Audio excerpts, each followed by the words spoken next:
André, falando aí, né, a gente falou agora há pouco, o mercado sempre aí de olho em todas as movimentações, discurso duro ontem, né, vamos dizer assim, de Jerome Powell contra a inflação, deve manter aí, de repente, né, a gente viu hoje o discurso muito esperado que seja igual, né, ele vai falar também na Câmara, mas eu queria entender a sua visão, né, a gente vê ali uma tendência, inclusive, de fortalecimento do dólar por conta destas falas, afetando bastante os ativos de risco, mas minha pergunta, né, para você é o seguinte, você acha que o fluxo global, por exemplo, de investidores, de investimentos no exterior, de uma forma em geral, eles devem acabar desviando do Brasil? Isso deixaria a nossa Bolsa Brasileira se arrastando ali por um tempo até maior do que se previa, né, de se esperava, inclusive? Com toda certeza, isso inclusive é algo que eu venho comentando contigo desde o ano passado, né? Antes mesmo de começar as altas de juros do Fed, pelo Powell, né? Eu já falava que não tem como a gente corrigir, né, a inflação se não for através de uma política recessiva. É que isso, às vezes, quando a gente fala isso, qualquer pessoa do mercado fala isso, né? Parece que a gente está torcendo por isso, e não é, são fatos, isso acontece há séculos, não é nem há décadas, há séculos, né? Todos os ciclos de inflação, sejam bolhas especulativas ou não, mas muitas vezes períodos de expansão criam bolhas especulativas, né? A gente viu bolhas de todos os tipos sendo infladas nos últimos anos, né? Inclusive algumas completamente exóticas, como por exemplo NFTs, né? Multiverso, criptomoedas de tudo que é tipo, tokens, as pirâmides, né? Sendo propagadas, sendo difundidas aí, aproveitarem esse ambiente fértil aí de criptomoedas e criaram pirâmides de todos os tipos, né, gigantescas. Aqui no Brasil teve aquela da Braz Company, 1,5 bilhão, né, a garantia sou Joe, né,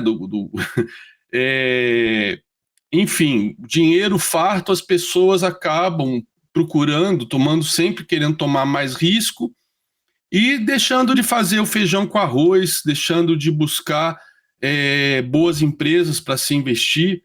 É uma das frases que eu mais tenho lido desde o ano passado, ouvido também, 2023 vai ser um ano difícil, vai ser o ano do stock picker. Quando que deixou de ser?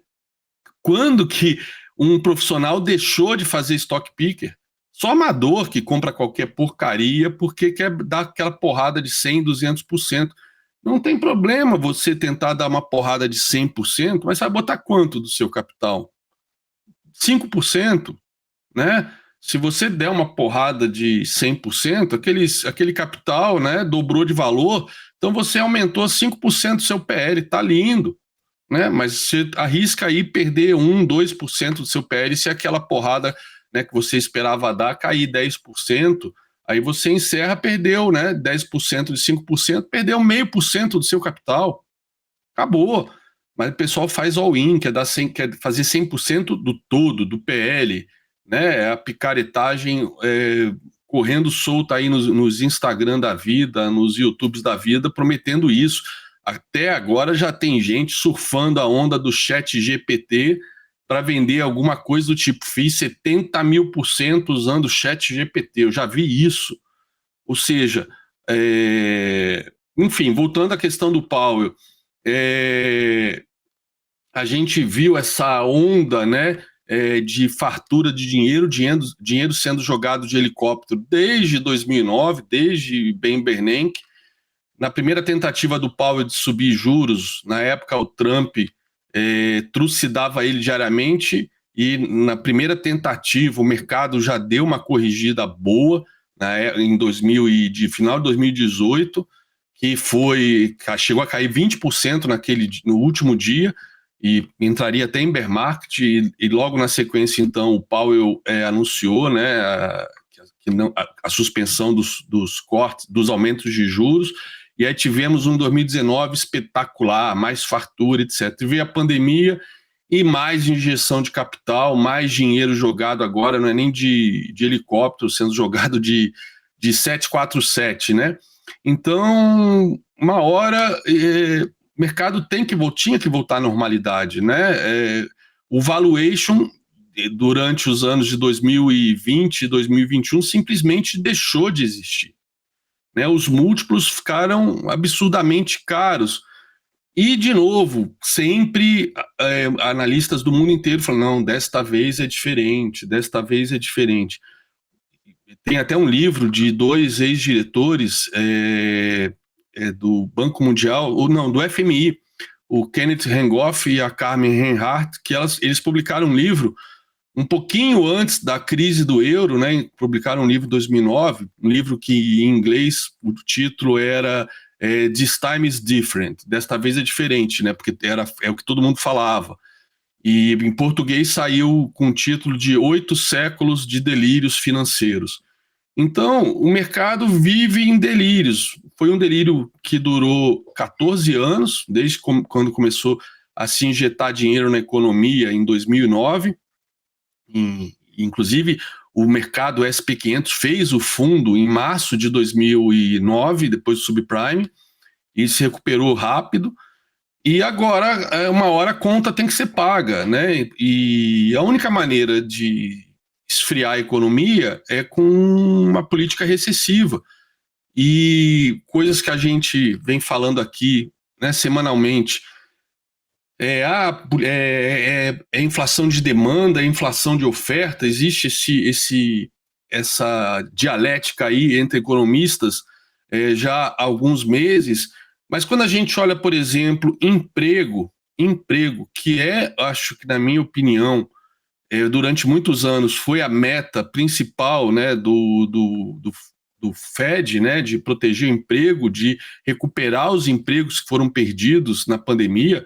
A pandemia eliminou cerca de 10 milhões de empregos em coisas de 3 meses, né, nos Estados Unidos, que foram os empregos que foram criados depois do subprime ao longo aí de toda a década passada. Em pouquíssimos meses, devolveu tudo isso, né?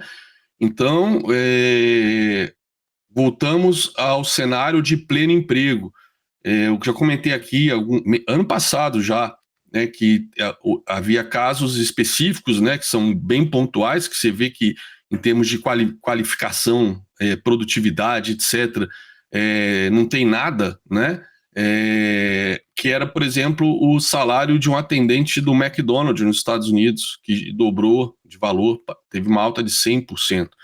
Então, quando se entra na discussão, mas é de oferta, é de demanda, são os produtos, ok, mas tem um aspecto que é muito mais lento, muito mais demorado, que é o aspecto que causa uma inflação, que tem um peso grande na inflação americana, que é o custo de serviços, né? Ou seja, o custo da mão de obra. Isso é o que demora mais para chegar a uma política recessiva ou restritiva, né?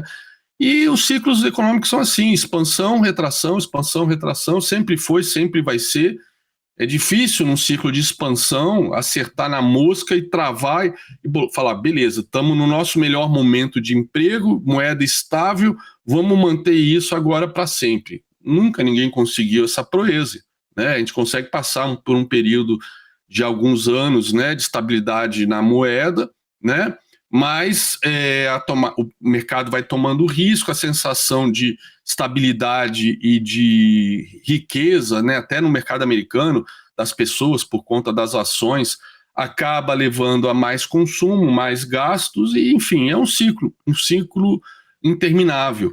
Então, quando se falava que o Fed vai buscar o soft landing, né, um pouso suave, ou seja, corrigir, derrubar a inflação sem causar recessão, eu comentei aqui, legal, prêmio Nobel, então, de economia para o Powell, porque vai ser a primeira vez que alguém vai conseguir fazer isso na história. Mas desta vez é diferente. Eu vi gente falando, desta vez é diferente, vai conseguir fazer um pouso suave, porque, não, sabe, mexe na taxa de longo prazo, né, encurta a dívida, enfim, uma série de teorias do que o Fed poderia fazer, mas no final das contas está aí, né? Os dados estão aí. Então, neste caso, o dinheiro, né, que está no nosso mercado, eu venho falando há meses, é dinheiro de motel. Fato é que ele fica concentrado em blue chips, né, nas blue chips por conta da liquidez para entrar e para sair, mas principalmente blue chips dolarizadas, né, que tem esse hedge embutido, né, esse hedge implícito que é petróleo, que é minério de ferro, então Vale, Petrobras, né, que apesar de todos os ruídos políticos, principalmente na Petrobras, que causaram aí uma queda de mais de 30% depois que o Lula ganhou, mas passou por uma correção, mas ainda está longe de recuperar o seu topo, né, na época dos dividendos recordes mundiais. Quando a gente olha minério de ferro na China, né, que eu mostrei semana passada que ele cravou os alvos de FIBO, cravou a última retração. Então tem tudo para corrigir e deixou, inclusive, nesse dia, esse padrão de venda horroroso. Vou até compartilhar aqui com vocês. O minério de ferro é super importante por conta de Vale, né? Cadê? Minério de ferro está aqui na China. Ó, minério de ferro aqui, inclusive eu comentei isso até ontem. Esse padrão aqui que ele vem testar, né, uma média móvel importantíssima como essa e não sobe, significa que ele está desenhando aqui, muito provavelmente, uma bandeira de baixa para continuar a cair, perder este fundo aqui, né? E lembrando que essa última perna de queda da China, né, ele fez fundo em novembro, e aí a expectativa de encaminhamento aí do Xi Jinping, etc., e depois a abertura, né, da China, puxou o minério de ferro até aqui em cima, mas aqui no Brasil parece que todo mundo esquece, né, que a China é o principal parceiro comercial do Brasil, né, mas por conta das commodities. Mas o principal parceiro comercial da China é Estados Unidos, é Europa, a União Europeia, e neste caso é uma recessão global, inflação sendo controlada, né, tentando ser controlada através de alta de juros, isso vai causar impacto e grande na China. Então, o discurso de que a China, agora a China abriu, né, depois de 3 anos a gente vai bombar, eu venho contestando ele desde o ano passado. Não tem pé nem cabeça isso, porque a gente está olhando para o nosso umbigo, e, de novo, o que tem que... Eu faço isso há 20 anos, e posso não ser gestor de fundo, nem CNPI ou economista, mas isso está refletido no meu retorno. O fato é, a gente não pode esquecer que a gente dança a música que toca lá fora. Com uma ou outra rara exceção, como foi, por exemplo, o primeiro semestre, né, até dia 21 de maio de 2008, aquele semestre, Estados Unidos fez topo em dezembro de 2007, a gente fez topo em maio de 2008. Mas nesse ínterim, nesses 5 meses, a gente recebeu 3 graus de investimento, né? A nossa nota, né, foi para 3 graus de investimento, nós descobrimos o pré-sal, que era uma riqueza, estava no solo, né, mas era, a princípio, causou uma euforia no mercado como um todo, e hoje a gente não tem nada disso. Então, mas tem a China que está abrindo, a China é nosso principal parceiro. Ok, mas a gente está vendo as exportações da China, né, continuam caindo, tem toda agora essa questão geopolítica da China com os Estados Unidos, né, que é algo que é difícil prever no curto prazo o que vai acontecer, mas de certa maneira já está afetando também o preço, né, no momento que Estados Unidos começa a proibir venda de chips para a China, impedir a venda de tecnologia de ponta para a China, etc., isso vai impactar o desenvolvimento da China no longo prazo. Como que ela vai sair disso? Não sei. Por exemplo, a China, talvez antecipando isso, fez esse aumento enorme aí de investimento em defesa, né, 230 bilhões de dólares, que assustou ali os países asiáticos, Japão, Taiwan, Austrália, né, Austrália, no caso, Pacífico, que vai levar um maior fortalecimento justamente da união desses países, né, que já o Quadra, se eu não me engano, a união da Coreia do Sul com o Japão, né, deixando para trás os conflitos históricos aí da Segunda Guerra Mundial e de antes, para fazer frente à Coreia do Norte, que é um fantoche na mão da China. Então, eu não vejo a China sendo o salvador da pátria. Então, neste caso, mercados emergentes que teve um fluxo extremamente forte em janeiro, não foi só Brasil, foi mercados emergentes, né? Mas o Brasil está numa condição melhor. Aonde está numa condição melhor? Eu não vejo o Brasil em condição melhor, coisa nenhuma. Eu não sei de onde tiram isso, que o Brasil está numa situação melhor que os outros países do mercado emergente. Só se estiver comparando Brasil com Paquistão, com outros países, né? Mas se for comparar a dependência dos mercados emergentes do mundo desenvolvido para venda de commodities, para financiamento de dívida, o juros subindo, é natural que o prêmio suba. Só que o prêmio tendo que subir, aí vem sempre a questão aí do risco fiscal, prêmio subindo, né? Juros tendo que subir também para controlar a inflação. Nós somos muito mais frágeis em aumento de juros do que os países desenvolvidos, né? Vide Japão aí com mais de 200% de dívida em relação ao PIB e continua emitindo dívida e todo mundo comprando. Não é o nosso caso. Então, nosso cenário é muito desafiador. O dinheiro que é de motel, que poderia ficar por aqui, tende a sair rapidamente, até porque, como eu falei, o dinheiro que vem entrando na Bolsa há meses é dinheiro em papéis de commodities. Só que os ciclos de mercado mostram que quando o dólar sobe, os juros sobem, as ações caem, as commodities caem.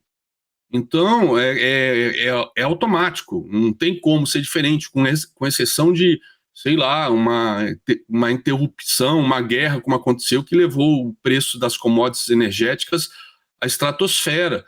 Mas voltando à normalidade, como já voltou, né, a Alemanha conseguiu a proeza de rapidamente se adequar à nova realidade em termos de energia, depois de ficar na mão da Rússia por anos. A Alemanha é o carro-chefe na Europa, né?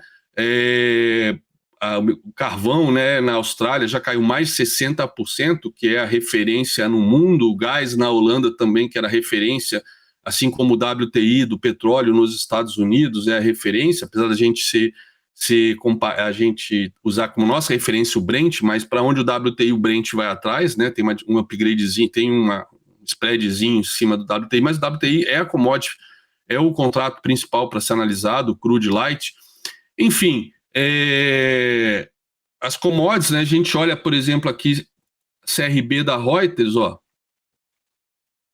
CRB da Reuters, um índice aí que tem 100 anos de vida, né, que representa todas as commodities, tendência de baixa clara, olha aqui, média de 200 descendentes, tendência primária, média de 50 descendentes, tendência secundária, e aqui a média de 20 terciária, tá? Mas, completamente flat aqui nesse período de consolidação, mas perdendo este fundo, a gente vem buscar aqui alvo aqui embaixo, né? Então, commodities como um todo, por mais que o petróleo venha tendo comportamentos separado, né? Aqui o dólar, né? O dólar em tendência de alta secundária, terciária e também primária aqui. Ele está embicado para cima, ele ficou flat nessa correção. E o dólar, que para mim, até por conta do nosso dólar, é o gráfico mais importante de todos, né? É esse estudo que eu mostro sempre para vocês. Ele fez o topo, né? O último topo dele foi lá antes do crash da internet, né? Onde fluiu dinheiro para caramba para os Estados Unidos, para compra de ações, etc. Depois teve o crash das .com e aí, de novo, corta juros, etc. O dólar despenca, né? E nas altas de juros que a gente teve, por exemplo, em 2018 e agora, a gente sempre a gente nunca conseguia passar do 61,8, que é a retração que mais vezes segura o dólar para manter a tendência anterior. A gente rompeu essa retração de 20 anos. Rompemos, fizemos um pullback de livro, né, nos meses novembro, dezembro e janeiro, e aí fevereiro, ó, essa baita alta que segue subindo, né? Um padrão técnico aqui, inclusive a mínima, ó, foi na cabecinha do pivô, olha só, olha a precisão do Fibo.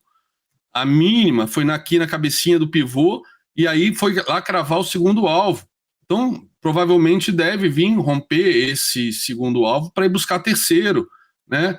E o do Tesouro Americano também, ó, essa perna de baixa, ele já cravou o terceiro alvo, né? E fez pullback aqui nesse topinho, e deve vir para romper esse patamar. A diferença dos yields de 2 anos para 10 já passou, depois de ontem, de 100 base points, ou seja, a curva mega invertida sinalizando recessão à vista.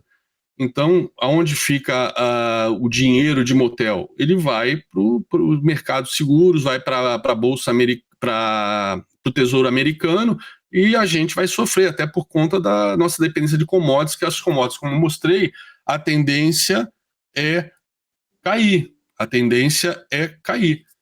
Eu fico perguntando, né? Eu me pergunto diariamente, até para minha esposa, no dia eu estava conversando com ela, eu falei, não é possível que eu estou vendo isso tudo há meses e a gente fica vendo analistas da Faria Lima o tempo todo, pessoas do mercado financeiro, dizendo o contrário, né? Qual é o problema? É porque é sell side, então não pode falar a real? Pô, isso aí para mim tem um conflito ético gigantesco, né? Beira desonestidade intelectual, não falar às claras o que está na frente de todo mundo, como eu falo sempre aqui. Eu não sou mais inteligente, profeta, gênio, não sou nada disso, pelo contrário. Mas eu estou vendo isso há 1 ano e meio, 2 anos, esse caminho inexorável para aumento de juros e, com isso, recessão, né, depois de 14 anos de bull market, e todo mundo só procurando, como teorizou, e por isso ganhou um Nobel de Economia, o psicólogo Daniel Kahneman, todo mundo só negando tudo isso e procurando, negando todas as informações negativas e só hipervalorizando uma outra informação que pode ser positiva, como essa, a China vai abrir economia depois de 3 anos, o Brasil então é a bola da vez.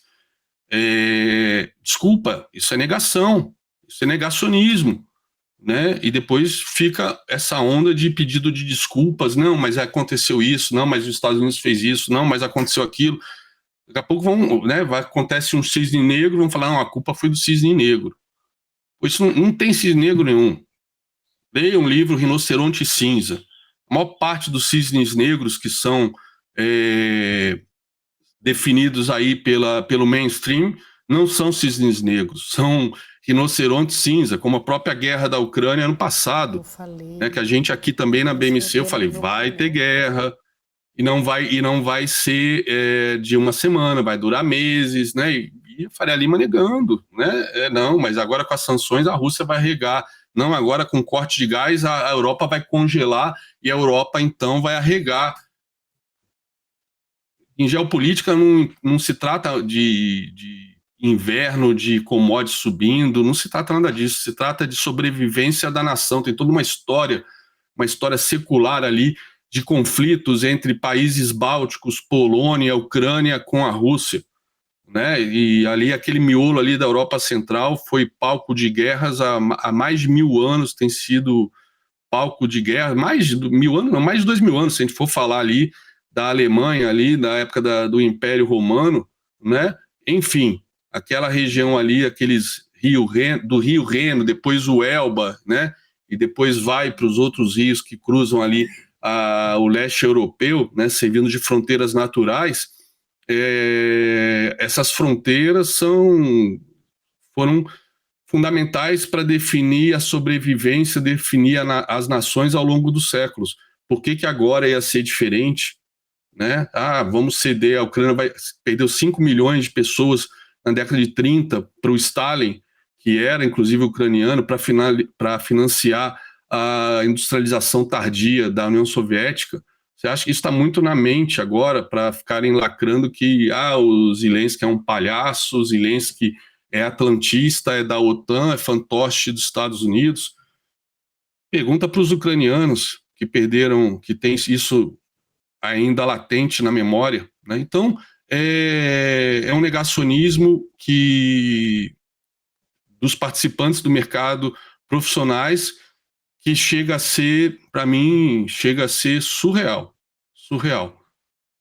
Então, nada que eu estou vendo nos preços, nos gráficos, e aí tem toda a questão de Fibonacci, das retrações, aí confirmando, né, as resistências que impedem, que dão esses repiques. Na primeira retração já bate, já engasga e já retoma a queda.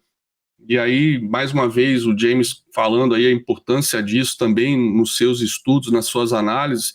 Aí eu junto o macro, junto as correlações intermarket entre esses 4 mercados, juros, moedas, commodities, ações, e para mim está tudo muito claro. Há 2 anos esse cenário, para mim, não é surpresa nenhuma.